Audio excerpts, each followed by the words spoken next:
540 pages. And each one of us has recorded his own opinion on almost every issue that was raised before the court. So I will request you to start making your comments on the judgment after reading it rather than before reading it. I'll read the order of the court. And please forgive if I'm not very fluent in reading it because this has been drafted by my learned brother, Mr. Ijaz Afzal Khan.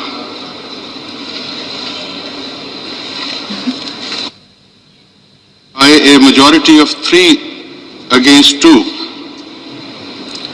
Asif Saeed Khan Khosa and Gulzar Ahmed J. dissenting, who have given separate declarations and directions, we hold that the questions, how did Gulf Steel Mill come into being, what led to its sale, what happened to its liabilities, where did its sale proceeds end up, how did they reach Jeddah, Qatar and the United Kingdom,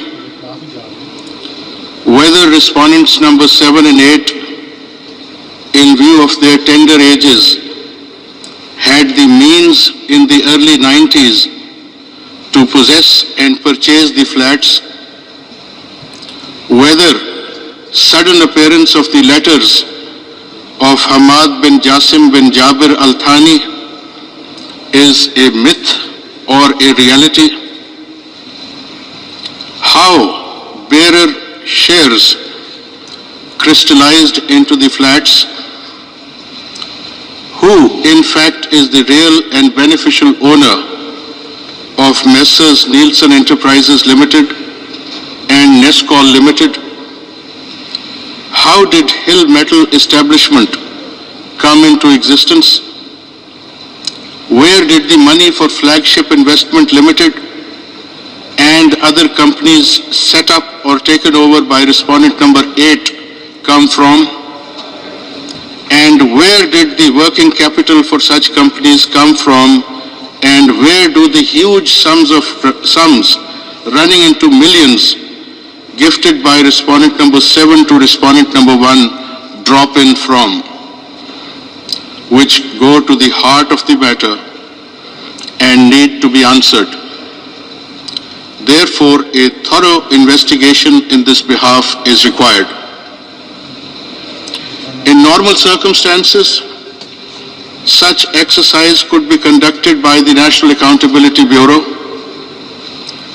but when its chairman appears to be indifferent and even unwilling to perform his part, we are constrained to look elsewhere and therefore constitute a joint investigation team, JIT, comprising of the following members. 1. A senior officer of the Federal Investigation Agency, FIA, not below the rank of Additional Director General, who shall head the team having first-hand experience of investigation of white-collar crime and related matters. 2. A representative of the National Accountability Bureau. 3. A nominee of the Securities and Exchange Commission of Pakistan, familiar with the issue of money laundering and white-collar crimes. 4. A nominee of the State Bank of Pakistan. 5. A seasoned officer of Inter-Services Intelligence, ISI, nominated by its Director General, and a seasoned officer of Military Intelligence, MI, nominated by its Director General.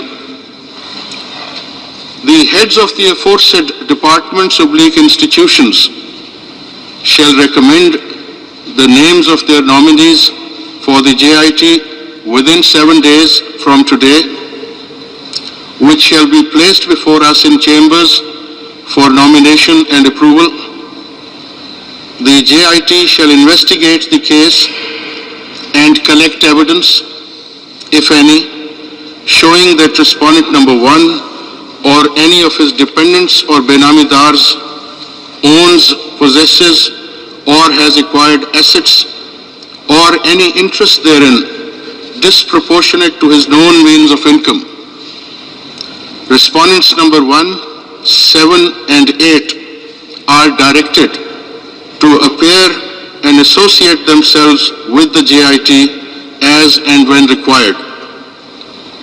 The JIT may also examine the evidence and material, if any, already available with the FIA and NAB relating to or having any nexus with the possession or acquisition of the aforesaid flats or any other assets or pecuniary resources and their origin.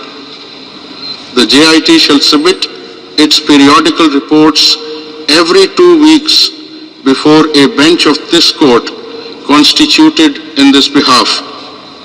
The JIT shall complete the investigation and submit its final report before the said bench within a period of 60 days from the date of its constitution.